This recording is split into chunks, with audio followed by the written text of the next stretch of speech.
And now on Good Day Charlotte, the gloves came off in last night's presidential debate between President Trump and his Democratic rival, Joe Biden. The two trading jabs back and forth as moderator Chris Wallace struggled to keep things under control.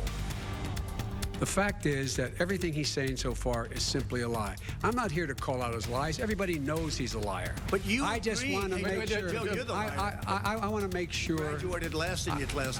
We've done things that you never even thought of doing, including fixing the broken military that you gave me, including taking care of your vets. Mr. President. Fox 46 has the full breakdown and a live report of that heated debate as Good Day Charlotte at 8 a.m. starts right now. Good morning. You're watching Fox 46, Good Day Charlotte.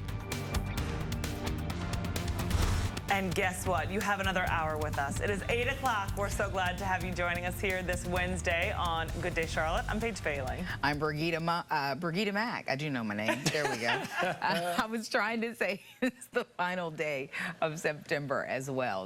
Yes. Too much going on. It's still early. I'm Jason Harper. Glad you're with us for the final hour. We'll catch up with Chuck Rhodes and your traffic in just a moment. But we have been, you know what, Nick? We've been enjoyed tossing to you all morning long because you, for once, have some good news for us. I know.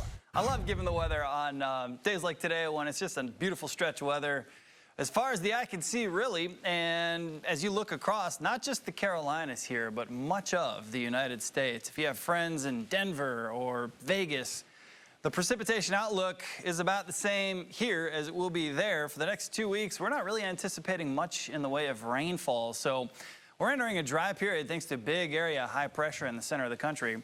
82 was our high temperature yesterday. And again, we had all that rain. Cold front came through and dumped some rain on us. But in the wake of that front, temperatures are way down, and they'll be way down all day long. So Pageland 72, Charlotte only coming in at a 72, so that's 10 degrees cooler today than what we had out there yesterday. It's 70 up into Taylorsville and Stony Point. Cross North 62, Boone 63. Another little warm-up as we get into our day tomorrow. So 77, which is right at average. That's right where we should be for this time of the year.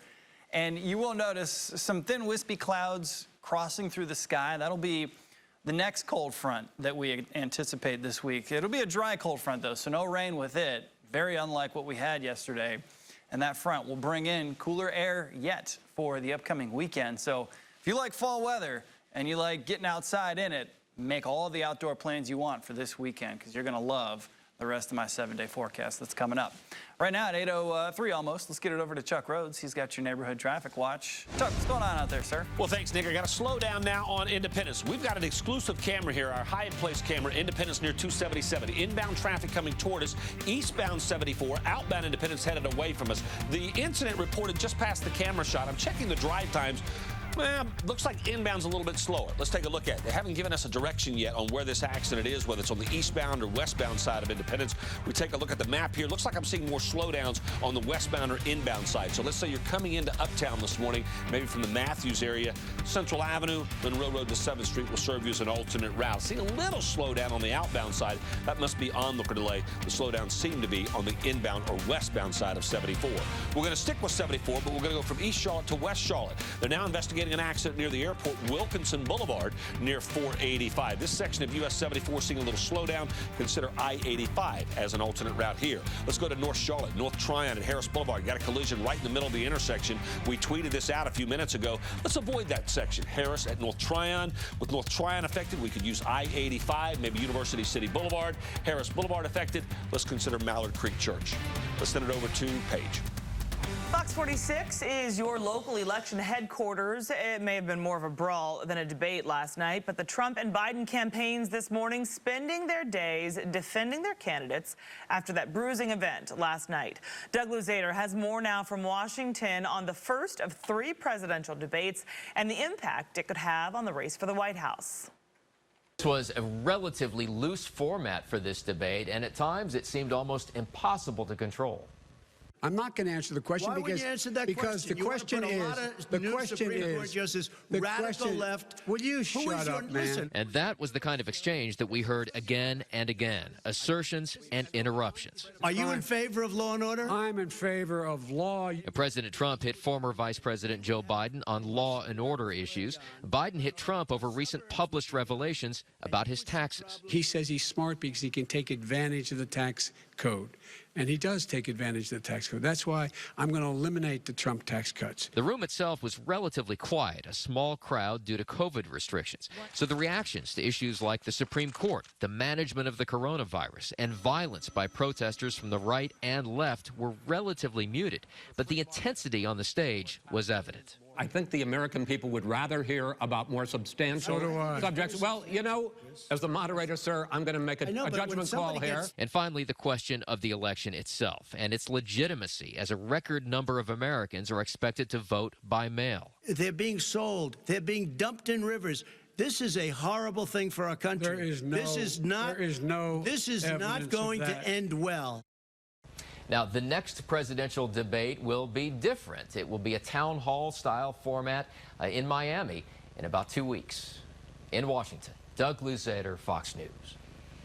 Well, after that heated debate, Fox 46 posted the question to you on Facebook. Who do you think won? We've gotten more than 2,000 responses so far. Here's what just a few of you had to say.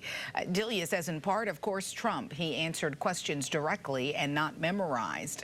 Ronnie, however, says, quote, to me, Joe Biden won. The only thing Trump is good at is blaming everything on anyone.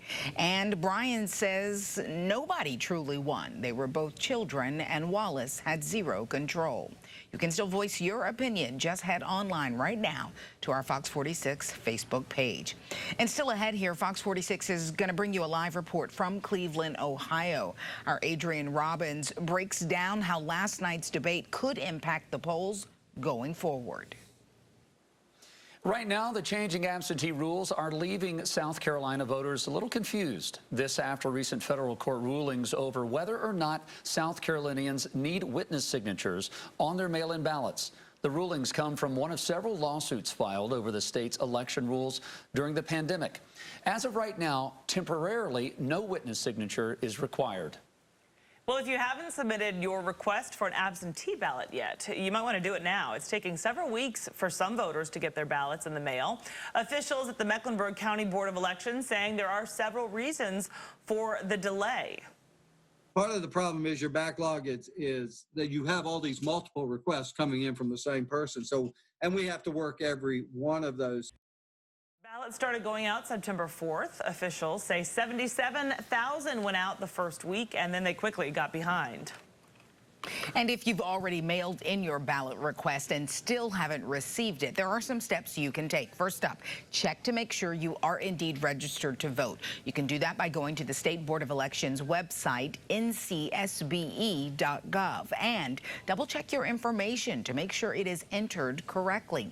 Then contact the Mecklenburg County Board of Elections, and it will make sure your request is processed and that your ballot gets in the mail.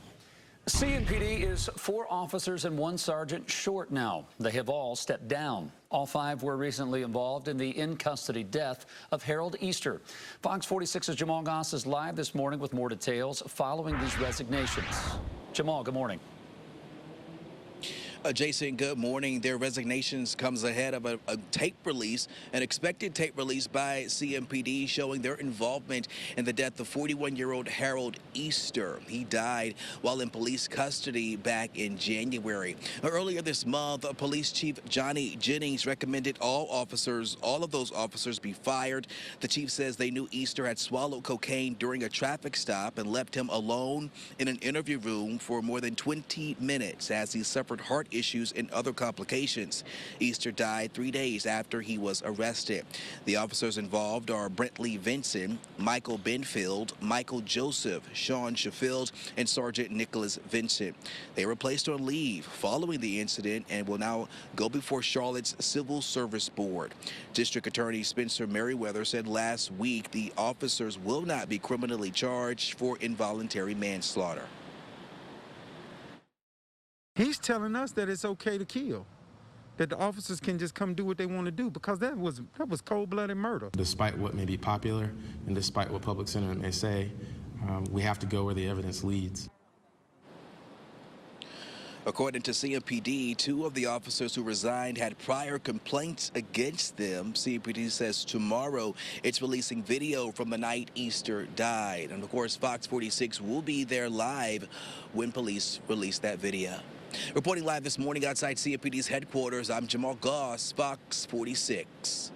And Fox 46 is taking a closer look into one of the officers involved in this case. Officer Brentley Vinson shot and killed Keith Lamont Scott, and Vinson was not charged in connection to Scott's death. CMPD says Officer Vinson's use of deadly force was justified because Scott had a gun.